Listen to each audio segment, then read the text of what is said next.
আসসালামু আলাইকুম। Dream cooking থিয়েটারের আজকের পর্বে ইউনিক একটি নাস্তা রেসিপি নিয়ে চলে এসেছি।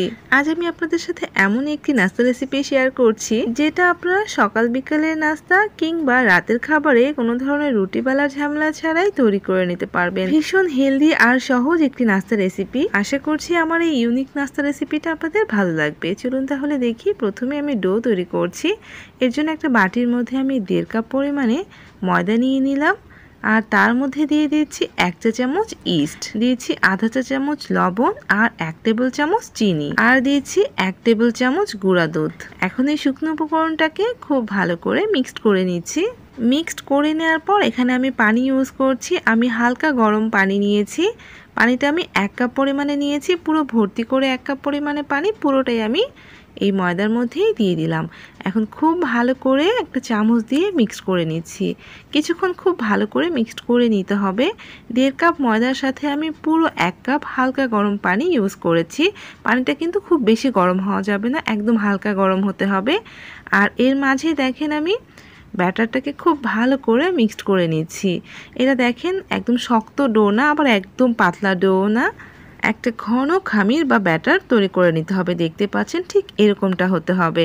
এখন আমি এই ব্যাটারটাকে 20 মিনিটের জন্য ঢেকে রেখে দিচ্ছি, আর ঢাকনায় যে ছিদ্রটা রয়েছে সেটা ভালোভাবে বন্ধ করে দিচ্ছি। 20 মিনিট থেকে 25 মিনিটের মতো ঢেকে রেখে দিচ্ছি। এর মাঝে এটা ফুলে উঠবে। এদিকে চুলায় প্যান বসিয়ে দিচ্ছি, তার মধ্যে সামান্য একটু তেল দিয়ে দিলাম। তেলটাকে খুব ভালো করে গরম করে নিয়ে 1 চা চামচ রসুন বাটা দিয়েছি, আর রসুন বাটাটাকে ভালোভাবে একটু ভেজে নিয়েছি যাতে এর কাঁচা গন্ধটা চলে যায়। যখনই রসুন বাটার কাঁচা গন্ধটা চলে যাবে তখন আমি এর মধ্যে দিয়ে দিচ্ছি পেঁয়াজ কুচি, বেশ কিছু পরিমাণে। পেঁয়াজ কুচিটা দিয়ে আবারও নেড়ে চেড়ে পেঁয়াজ কুচিটা নরম হওয়া পর্যন্ত ভেজে নিচ্ছি। পেঁয়াজ কুচিটা যখন এরকম নরম হয়ে যাবে তখন এর মধ্যে আমি দিয়ে দিয়েছি আধা চা চামচের মতো আদা বাটা, আর আদা বাটা দেওয়ার পরে আবারও 2-1 মিনিট ভেজে নিয়েছি যাতে আদা বাটার কাঁচা স্মেলটাও চলে যায়। যখন আদা বাটার কাঁচা স্মেলটা চলে যাবে তখন আমি এর মধ্যে দিয়ে দিয়েছি প্রায় 1 কাপের মতো মুরগির বুকের মাংস। একদম ছোট ছোট করে আমি কেটে নিয়েছি, একদম ছোট ছোট কিমার মতো করে কেটে নিয়েছি, আর প্রায় 1 কাপের মতো নিয়েছি। এখন এই মুরগির মাংসটা আমি পেঁয়াজের সাথে মিক্সড করে নিয়ে নিলাম। তারপর এখানে মশলা দিয়েছি। প্রথমে লবণ দিয়েছি অল্প পরিমাণে, আধা চা চামচ দিয়েছি কালো গোলমরিচের গুঁড়া, আবার একটু নেড়ে চেড়ে দিচ্ছি।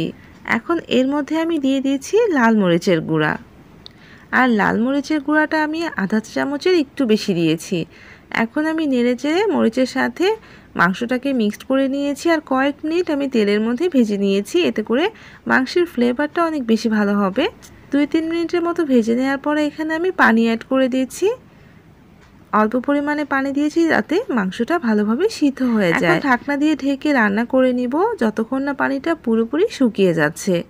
খুব বেশি সময় লাগবে না, 5 থেকে 7 মিনিট এভাবে ঢেকে রান্না করলে পানিটা পুরোপুরি শুকিয়ে যাবে। 7 মিনিট পরে আমি ঢাকনাটা খুলে দেখাচ্ছি। দেখেন পানিটা শুকিয়ে গিয়েছে। এখন এর মধ্যে আমি 1 চা চামচ সয়া সস দিয়ে দিয়েছি। সয়া সসটাকে দিয়ে আবারও নেড়েচেড়ে কিছুক্ষণ ভেজে নিব যাতে এর এক্সট্রা পানিটা পুরোপুরি শুকিয়ে যায়।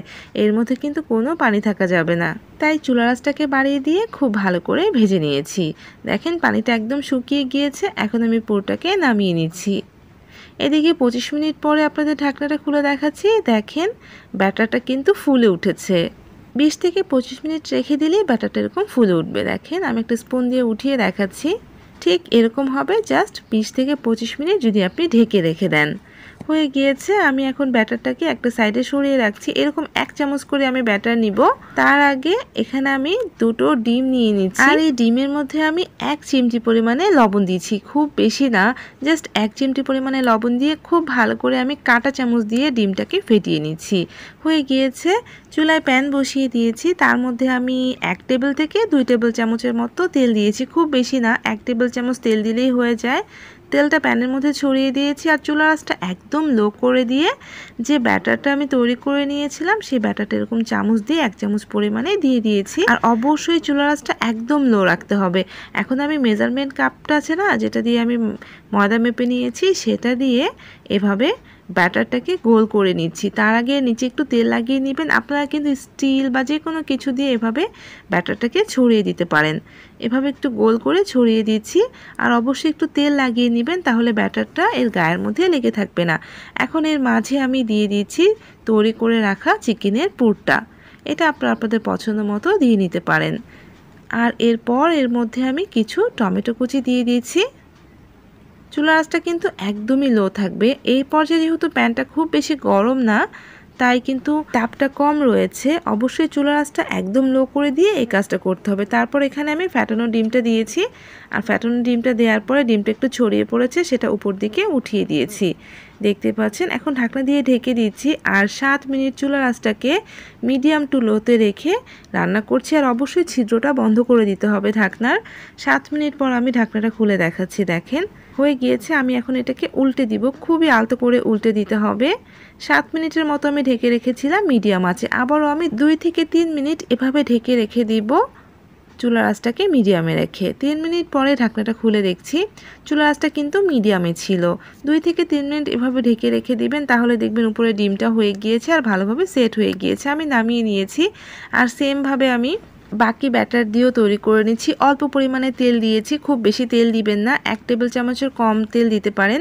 আবারও সেমভাবে ব্যাটারটা দিয়ে এভাবে আমি ঘুরিয়ে গোল করে নিচ্ছি। আর একটু মোটা করে করবেন, খুব বেশি পাতলা করে ফেলবেন না। একটু মোটা করে এভাবে গোল করে নিয়ে আবারও সেমভাবে সব কিছু দিয়েছি, দিয়ে আমি 7 মিনিটের জন্য ঢেকে এভাবে রান্না করেছি। তারপরে আবার একটু উল্টে দিয়ে আবারও 2 থেকে 3 মিনিট চুলার আঁচটা মিডিয়ামে রেখে রান্না করে নিচ্ছি। 2 থেকে 3 মিনিট পরে ঢাকনাটা খুলে আমি এখন নামিয়ে নিচ্ছি। দেখতে পাচ্ছেন এগুলো দেখতে কতটা সুন্দর হয়েছে, আর তৈরি করাটা কতটা সহজ। আর এই নাস্তাটা কিন্তু অনেক বেশি হেলদি। আপনারা সকাল বিকাল বা রাতের খাবারে খুব সহজভাবে তৈরি করে নিতে পারেন।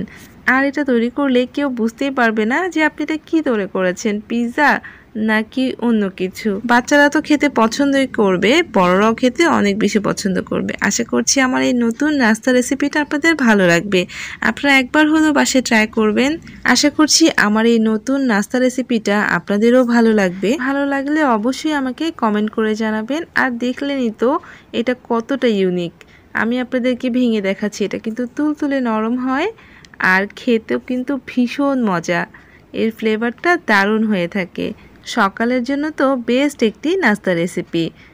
আমার কাছে নাস্তাটা খেতে ভীষণ ভালো লাগে, তাই আপনাদের সাথেও শেয়ার করেছি।